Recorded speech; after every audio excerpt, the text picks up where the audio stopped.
Pour sa première tournée, oui, la Première ministre a pris la direction du Nord Kivu. Oui, cet espace qui est perturbé en ce moment, où l'on n'évoque plus précisément l'Est de la République démocratique du Congo en proie à l'agression rwandaise. Oui, cette guerre qui nous est imposée par le Rwanda via le M23.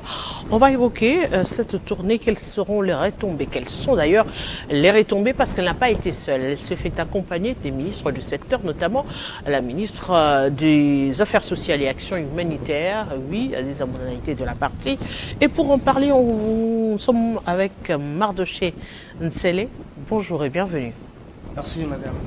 Je rappelle aux téléspectateurs que vous êtes président de la Ligue des jeunes du parti FIDEC. Oui, je suis le président national, le patron de la jeunesse du FIDEC, le parti cher à madame Fifi Massouka Saini, que je salue, là où elle est. Et aujourd'hui, justement, si on devrait revenir, que retenir de cette tournée? Parce qu'évidemment, ils vont certainement être de retour à Kinshasa, je crois, ce soir ou demain. Quels sont je dirais, les mots-clés qu'il faudrait retenir de cette tournée? Je pense que c'est une première mission à l'Est de la République que madame le Premier ministre Jules Souminois, accompagné de madame Nathalie Aziza Mounana, la ministre des Affaires sociales, Action humanitaire et solidarité nationale. J'ai vu aussi le ministre des Budgets qui était de la partie, le vice-ministre de la Défense. C'était une mission très très importante parce que ça a en quelque sorte encouragé, consolé les victimes, mais surtout les déplacés internes. Nous sommes allés jusqu'à visiter les sites dans lesquels il y a eu de nouveaux venus qui sont venus du Saké. Et sur place, j'ai vu des jeunes, j'ai vu des mamans, j'ai vu des papas, j'ai vu des enfants souffrir. Mais quand même, je félicite le gouvernement congolais avec les avancées très significatives que nous avons enregistrées dans ce domaine. Il y a eu déjà l'interventionnisme étatique en termes de denrées alimentaires, équipement médical, et puis les produits. J'ai vu que c'était très important. En dehors de ça, madame la Première ministre devrait aussi s'imprégner de la situation sécuritaire n'est-ce pas, de l'espace Est. Je sais qu'elle était au sud Kivu, elle était dans Goma, même si elle n'a pas pris beaucoup de temps. Elle est butée à beaucoup de travail et devrait rentrer le plus vite possible. Nous sommes restés sur le terrain. Mais laissez-moi vous dire que Mme Souminois mérite la confiance des Congolais. Je vu comment la dame a essayé de comprendre les difficultés sur place. Elle a récolté, elle a consulté toutes les couches sociales. Je parle de la classe politique provinciale, la société civile, le mouvement citoyen. Et tout le monde a déposé son mémoire. Et un rapport a été déposé. Un rapport global sur la situation générale, sociale, humanitaire, sécuritaire, n'est-ce pas, de Goma. Mais est-ce que ce n'est pas du déjà vu? Ce n'est pas du déjà vu. J'ai vu des stratégies très très importantes. Je veux aller plus loin pour vous parler même du plan d'action qui s'est mis en place par Madame la ministre des Affaires sociales, Nathalie Aziza Mounana, qui va de choses autrement, avec un plan d'action qui est taillé, adapté au niveau n'est-ce pas, des difficultés qui traversent nos frères là-bas à l'Est de la République, parce qu'elle ne veut pas être une ministre des Affaires sociales et Action humanitaire pour des interventions, n'est-ce pas, en cas d'urgence, mais une ministre qui peut apporter une solution durable, même si elle n'est pas là. Je sais que Mounana peut laisser des actions à impact visible, des solutions durables qui peuvent apporter des solutions tant soit peu, parce que ce n'est pas fini avec les victimes. On continue à enregistrer des victimes. Vous avez suivi récemment dans le Kasaï, Chikapa, il y a eu 200 qui ont été, n'est-ce pas, retournés de l'Angola et ils ont besoin. Vous avez suivi récemment.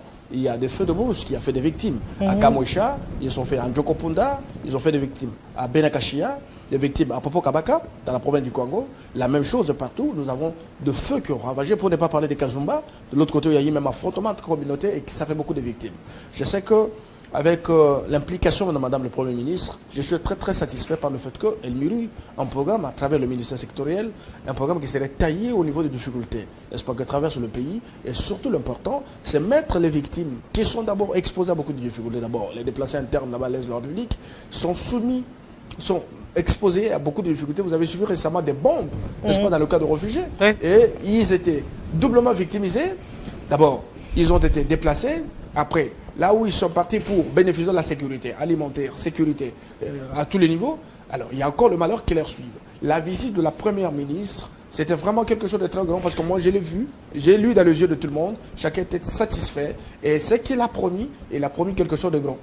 Je ne sais pas qu'elle est là dans des promesses inutiles. Je sais que Mme Souminois doit faire quelque chose de très très important et je sais que les Congolais seront satisfaits. Mais est-ce que, comme je le disais, au-delà du déjà vu, mais on a amené la plupart, quelques ministres quand même pour voir sur terrain comment les choses peuvent se faire, parce que c'est vrai, on peut parler des actions sociales, mais lorsque la guerre n'est pas terminée, ce sera pratiquement rien de consistant en fait. Aujourd'hui, si on devrait réaliser que cette guerre date de longtemps et que l'on devrait, en tant soit peu, revenir sur les normes, les véritables normes des affaires sociales et actions humanitaires. Parce qu'aujourd'hui, c'est vrai, on peut parler de la guerre, oui, mais le côté humain doit être conservé. Et à ce titre, comment envisager des projets à court, moyen et long terme?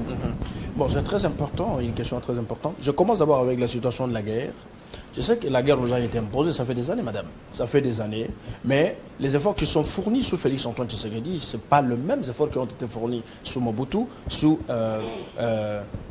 Joseph Kabila Kabange. Mais c'est différent. Vous avez vu, pour la première fois dans ce pays, nous avons décrété un état de siège qui a encore donné des résultats très positifs, même si quelques aventuriers passent sous les médias pour essayer de diaboliser, remettre en cause les efforts du chef de l'État Félix Tshisekedi.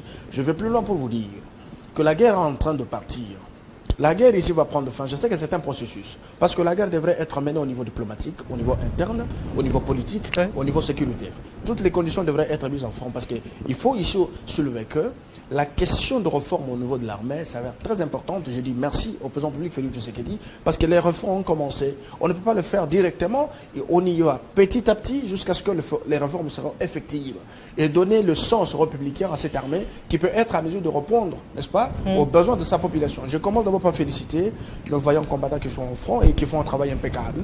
Et puis, je voudrais demander aux Congolais qui sont sur Twitter, sur les réseaux sociaux partout, que vous ne laissez pas influencer par les médias rwandais. Le Rwanda trompe les Congolais avec des mensonges sur les Twitter, il désoriente l'information parce que la guerre est aussi médiatique. Les Congolais doivent être prudents. En ce qui concerne la guerre, je sais que nous sommes dans un processus. Parce que si le Rwanda ne se sentait pas menacé, vous avez vu que même leur façon de communiquer a changé. Ils jouent maintenant la défensive, ils savent que le Congo ne se laisse pas faire. Nous sommes en train de sortir de notre torpeur, n'est-ce pas, pour prouver de quoi est-ce que nous sommes capables. Parce que nous sommes prêts, n'est-ce pas, à donner de nos vies pour nos frères qui sont à l'Est. Ceux qui ne sentent pas ce que les autres ressentent, c'est qu'il faut que cela se fasse dans votre famille. Quand on coupe votre maman à la tête, vous avez perdu votre femme dans la guerre, on a tué des enfants. Je sais que la même motivation dans la première ministre Jean-Michel, Judith Suminwa, et puis cela pour apporter une nouvelle touche dans la lutte, dans le repousse, n'est-ce pas, de la rébellion à l'ordre public. Je rentre dans les stratégies qui sont retenues ici au ministère des Affaires sociales avec Mme Nathalie Aziza-Mounana. Vous savez, nous avons pensé mettre en place, n'est-ce pas, toute une série de projets très importants qui répondent directement et de manière durable aux difficultés des vulnérables. Je parle d'abord dans le cadre humanitaire. Vous savez, aujourd'hui, nous avons à difficulté, surtout la procédure, n'est-ce pas, de financement des urgences, de la prise en charge des victimes, ça pose un petit souci. Parce que la procédure, elle est urgente. Il faut aller au ministère des Finances. Il faut insister. Il faut faire ceci. Il faut passer par là pour que l'argent sorte. Or, pendant que la personne a connu une difficulté, il a connu un problème, il est victime de quelque chose, une catastrophe, de la guerre, de ceci, de cela, il a besoin d'être satisfait sur le champ. D'où l'État devrait mettre en place un mécanisme, n'est-ce pas, de réponse automatique aux difficultés des victimes. Parce que si vous passez le temps, vous n'allez pas servir les vraies victimes. Les vraies victimes seraient parties et vous revenez juste pour décorer, n'est-ce pas, pour maquiller cette satisfaction. C'est pourquoi j'ai pensé remercier Mme Nathalie Aziza-Mounana qui a pensé, n'est-ce pas, à mettre en valeur la caisse, n'est-ce pas, de la prévention des catastrophes naturelles, la caisse qui est sous tutelle du ministère, par l'alimentation de cette caisse de manière périodique, et que ce fonds vont construire l'autonomisation du ministère, d'être à mesure de répondre en toute autonomie à chaque fois qu'il y a urgence, au lieu de commencer à recourir avec les procédures d'urgence, ainsi de suite. C'est une stratégie très importante. Madame Nathalie Aziza-Mounana est en train de penser mettre en place des actes générateurs de revenus, dans le cadre du social, même dans l'humanitaire, pour permettre au ministère d'être à mesure d'autofinancer des projets importants qui peuvent en quelque sorte être des solutions durables aux difficultés. Voilà, aujourd'hui nous sommes allés à Goma. Nous sommes allés à Goma, mais on a besoin de fournisseurs pour avoir le haricot, pour avoir le foufou, pour avoir ainsi de suite. Au contraire, l'interventionnisme étatique s'est fait de deux manières. L'État intervient en tant que régulateur, mais l'État peut aussi intervenir comme entrepreneur. C'est pourquoi Nathalie Aziz Amounana a pensé qu'il fallait mettre en place un projet très important d'entrepreneuriat agricole de l'État à travers le ministère des Affaires sociales et de l'Action humanitaire pour être en mesure de procéder par les prépositionnements de stocks dans les zones à problème, et cela va permettre, n'est-ce pas, à l'État, à travers son ministère, répondre de manière qu'il faut aux difficultés de notre population. Mais il y en a encore autant. Donc, la vision, elle est très, très noble, la vision, elle est claire. Il y a autant de projets que Nathalie Aziz Amounana est en train de... Donc, c'est une nouvelle touche. Je sais que le ministère des Affaires sociales, c'est le bilan du chef de l'État. Et le chef de l'État doit vraiment ouvrir ses yeux pour apporter un soutien considérable à ces ministères pour que ceux-ci répondent aux difficultés où il y a beaucoup de vulnérabilités. Vous savez, par exemple, les difficultés en termes d'argent vont se poser carrément, hein, parce que avec le système de décaissement de la République démocratique du Congo, il y aura toujours un problème de financement, un problème d'argent à un moment donné. Bon, je ne pense pas qu'il y aura un problème d'argent. C'est parce que les gens communiquent mal. Les gens communiquent mal. Vous savez normalement que sous Félix Tshisekedi, pour la première fois, depuis que moi je suis congolais, depuis que je suis né dans ce pays, j'ai vu les structures, je veux dire, les régies financières se distinguer. J'ai vu la DGI faire des exploits, des GDA, des GERAD, ainsi de suite. Et l'argent est canalisé vers les trésors. Il y a des sacrifices, il y a ce que nous pouvons subir en tant que population dans le cas des changements de mode de gestion. Le chef de l'État se focalise sur les réformes institutionnelles, il se focalise sur le changement de mode de gestion pour prioriser les intérêts du peuple. Parce que l'objectif du pouvoir public, c'est la réalisation de l'intérêt général. C'est lié possible avec une bonne politique de la canalisation de recettes pour éviter le coulage fiscal. C'est là que nous avons vécu pendant plus de 21 ans. Nous avons connu des difficultés où les gens faisaient qu'enrichir ses poches. Maintenant, aujourd'hui, que les fonds qui allaient dans les formels sont canalisés vers le camp du terreur, il y a un petit secousse dans la population. Moi, je veux dire que la population doit être contente de ces secousses parce que c'est pour l'intérêt du peuple. Donc, moi, je ne veux pas dire qu'il y aura des difficultés dans le cas du financement, mais je veux dire qu'il y aura un travail très important qui sera fait et le chef de l'État aura un bilan très, très, très positif à présenter à la population. J'ai suivi mon ami qui passait tout droit, madame, excusez-moi de placer un mot. Moi, je ne suis pas de l'UDPS. Mais autrefois, ça fait mal quand je vois l'UDPS se comporter de la manière dont elle se comporte. Mon ami qui est passé sur le plateau, je pense qu'il a expliqué, mais je voudrais seulement dire, les gens de l'UDPS doivent comprendre que ils ont un secrétaire général très important. Kabouya, c'est un secrétaire général très important. Il a tenu le parti et il a, là où il a la coordination de l'Union sacrée, il n'y a pas de dissidence. Je voudrais dire, si n'était la politique et l'intelligence, le leadership Kabouya, on ne devrait pas avoir les députés qu'ils ont au niveau provincial ou au niveau national. Mais s'il était incapable, il ne devrait pas être en mesure de donner à l'UDPS le succès qu'ils ont aujourd'hui. Etienne Longodo, c'est un cas de l'UDPS, mais Etienne n'a pas la carrure de gérer l'UDPS. Nous devons être un peu justes.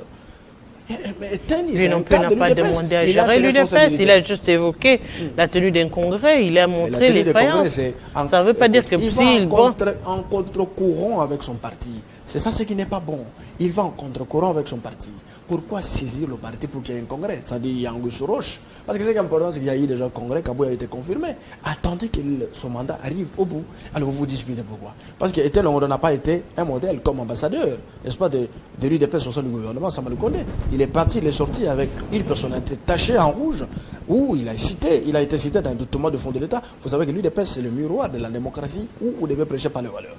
Ce que moi j'ai aimé, c'est que celui qui détourne doit être mis à la disposition de la justice. J'ai aimé ce que l'ami venait de dire, que M. Kazadi devrait être poursuivi en justice. C'est très important parce que nous voulons que cette justice s'exerce de manière équitable. Donc, en passant, je voudrais aussi apporter mon soutien au secrétaire général de l'UDPS. Je demande au combattant de l'UDPS de protéger Kabouya. Il n'est pas éternel. Mais pendant qu'il est là, il fait bien pour votre parti. Essayez de les soutenir. Parce qu'il est là comme votre force et votre éclairage. C'est de cette manière que les choses peuvent se faire. Parce que nous sommes tous l'Union sacrée. Je pense que les situations de l'Union sacrée nous intéressent. Oui, ça c'est pour le compte de l'Union sacrée. Monsieur Merdoché, grand merci à vous. Merci beaucoup, madame. Et on va continuer avec vous, mes téléspectateurs, pour prendre cette fois-ci la question liée aux infrastructures, mais plus, on va parler de la fin du régime FC 92.